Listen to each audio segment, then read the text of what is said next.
Assalamualaikum. Waalaikumsalam. Sampean? Oke. Namun sebelum diskusi kali ini dimulai, saya ingin memperkenalkan identitas saya terlebih dahulu. Nama saya Muhammad Hasan, alamat Toba Barat. Saya menempuh perkuliahan di STM Muafi Sampang. Sedangkan prodi yang saya ambil merupakan prodi pendidikan anak usia dini, dan pendidikan Islam anak usia dini. Dan untuk semester saya kali ini semester 5, dan sebentar lagi insyaallah saya akan naik ke semester 6. Di sini merupakan tenaga pengajar yang berada di Lembaga Pendidikan Islam Miftahul Ulum 2 yang terletak di Toba Barat. Namun lebih jelasnya dan lebih spesifiknya, langsung saya perkenalkan identitas dari beliau. Monggo. Assalamualaikum warahmatullahi wabarakatuh. Waalaikumsalam. Perkenalkan nama saya Hiful Bahri. Saya merupakan salah satu pengajar di Lembaga Pendidikan Islam Miftahul Ulum 2 Toba Barat. Bapak pernah kuliah atau pernah mondok? Waktu itu saya mondok pada tahun 2014 dan berakhir di tahun 2020. Dan sekarang saya masih menjalani perkuliahan di YPBW Surabaya, dan semester saya sekarang masih semester 7. Oh baik. Untuk nama pondok pesantrennya apa dan di mana? Nama pondok pesantrennya itu adalah Darul Ulum Boyo Anyar. Itu letaknya di Pamekasan. Saya mondok di sana dulu. Iya. Sebelum lanjut ke pembahasan kali ini, Pak, saya terlebih dahulu untuk menanyakan pengalaman Bapak, mulai dari pengalaman belajar sehingga prestasi yang diraih oleh Bapak, dan juga tantangan dari Bapak selaku seorang pelajar mulai dari mondok lanjut ke jenjang perkuliahan. Nah, untuk pengalaman belajar saya waktu saya masih ada di pondok pada waktu itu sekitar 2014 sampai tahun 2020 itu ya cukup lumayan menyenangkan bagi saya, karena pada waktu itu saya mengalami proses yang tidak bisa dibilang mudah ya, karena namanya orang mencari ilmu itu pasti ada faktor kesulitannya itu, entah itu dari segi belajar maupun dari cara penangkapan terhadap pelajaran yang disampaikan oleh seorang pengajar begitu. Baik, untuk tantangan dari seorang pelajar itu bagaimana ketika pengalaman Bapak di pondok? Tantangannya? Oh begini. Dan tantangannya bagi seorang pelajar itu ketika dari pondok yaitu kurangnya dukungan dari seorang orang tua. Salah satunya? Iya, itu adalah salah satu tantangan dari seorang pelajar, entah itu yang ada di pondok ataupun yang ada di luar lingkungan pondok.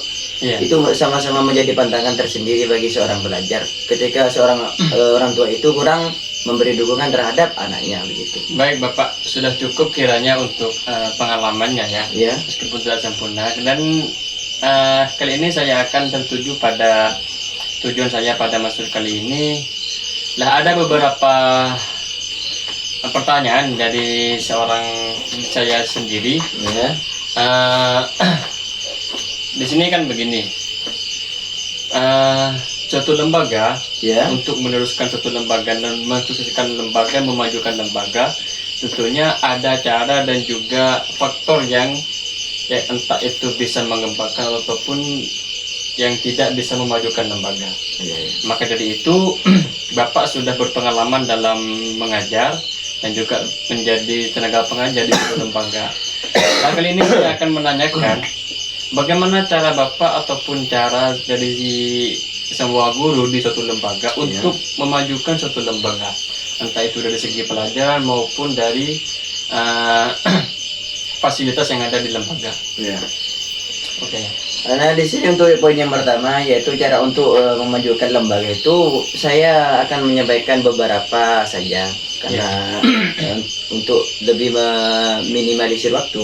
Yang pertama itu adalah lengkapnya fasilitas yang ada di lembaga. Iya, seperti halnya contoh kecilnya saja yaitu seperti lab ataupun perpustakaan dan lain sebagainya. Yang kedua itu adalah untuk memajukan lembaga, yaitu menerapkan peraturan terhadap semua siswa atau siswi tanpa pandang bulu itu.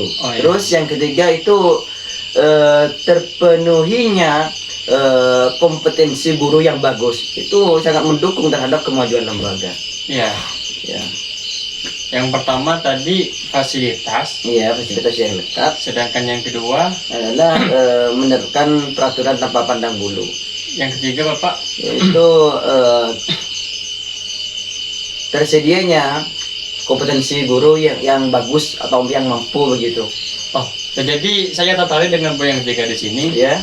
Ketika seorang guru tidak mempunyai kompetensi dalam mengajar, tidak mempunyai skill, apakah nanti akan berdampak pada siswa negatif ataupun positif? Jika guru tersebut cuma mengajar, tapi dia tidak mempunyai kompetensi ataupun skill. Ya.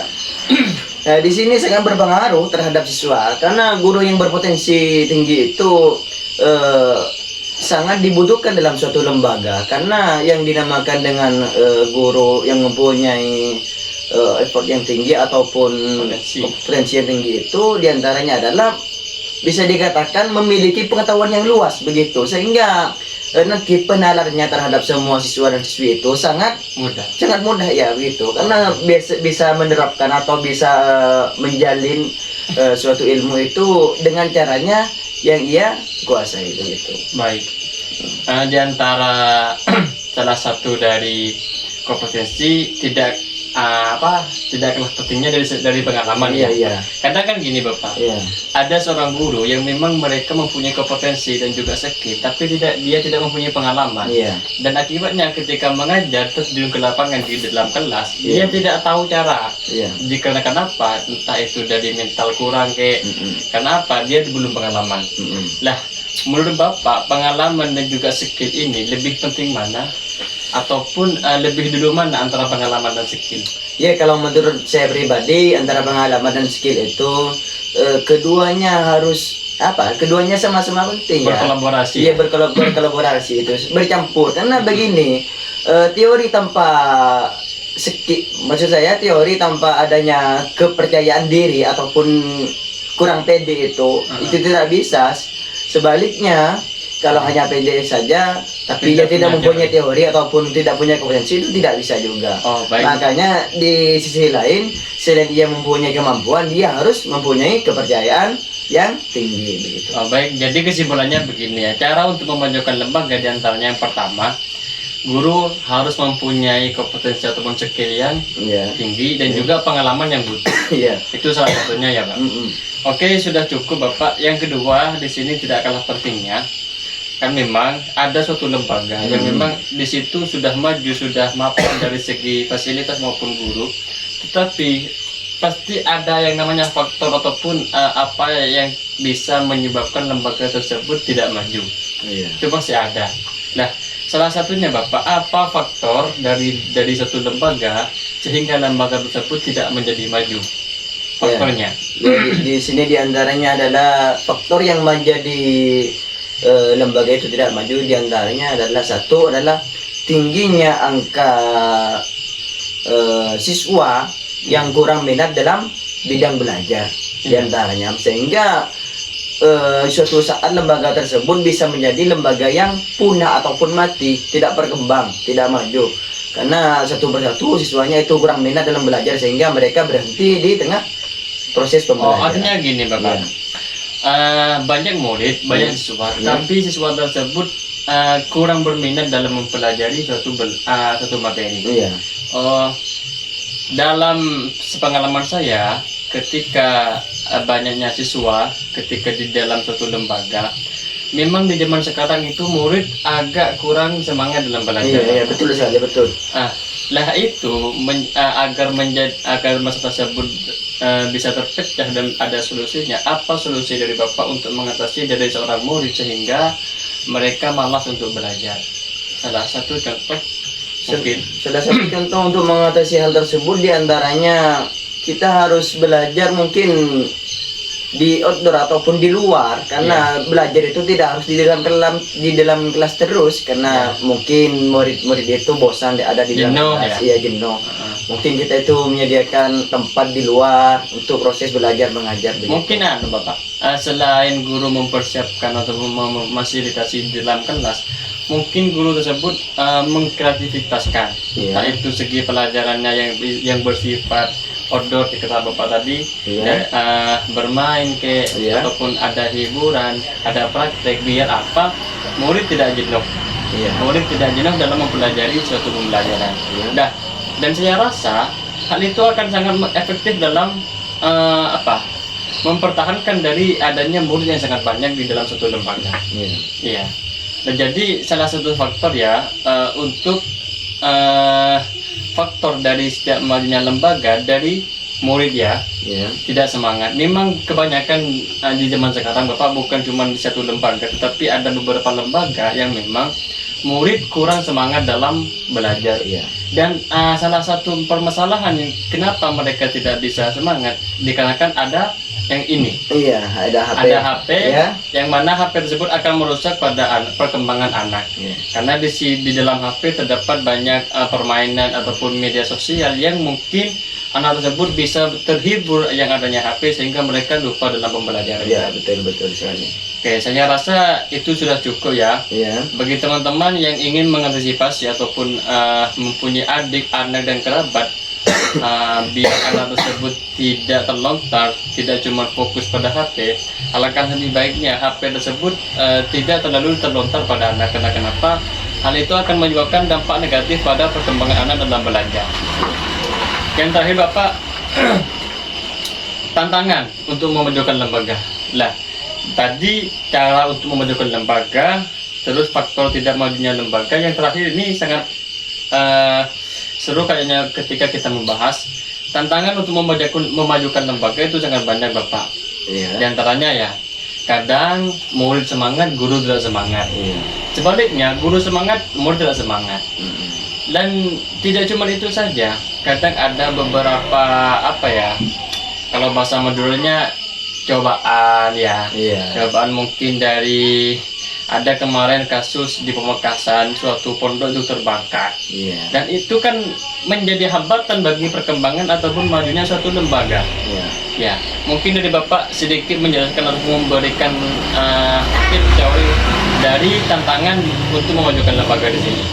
Di sini tantangannya di sini diantaranya kan di sini yang dibahas adalah pandangannya. Di sini diantaranya kurangnya kurikulum yang ada di lembaga itu kan lengkap. Makanya suatu kemajuan di lembaga itu jadi terhambat. Terus yang kedua itu adalah budaya di sekitar lingkungan lembaga, maksud saya di lingkungan lembaga tersebut kurang, karena di sini membaguskan budaya di lingkungan lembaga itu sangat perlu. Diantaranya contoh bersih-bersih di halaman sekolah, terus kerja bakti ataupun gotong royong, begitu maksud saya. Jadi maksud dari Bapak, tantangan dari lembaga ketika seorang murid, ketika seorang guru tidak mempercayakan kepada murid untuk tidak membersihkan sampah yang ada di sekolah, sehingga terdapat orang yang melihat madrasah tersebut ataupun sekolah tersebut akan beranggapan tidak dirawat. Dan hal itu akan negatif pada memajukan lembaga. Dan hal itu akan, ketika tempat sudah kotor, maka itu akan menimbulkan rasa kemalasan bagi belajar. Siswa didik. Betul. Oh, baik. Tidak ada lagi Bapak? Mungkin itu hanya itu saja yang bisa saya sampaikan. Baik. Sudah cukup teman-teman. Sudah jelas sekali pembahasan dari beliau. Mungkin kita bisa mengambil hikmah dari apa yang beliau bahas tadi. Dan dari saya sendiri, mohon maaf apabila ada kekurangan, dan terima kasih atas segala perhatian Bapak. Dari saya sendiri, Assalamualaikum warahmatullahi wabarakatuh.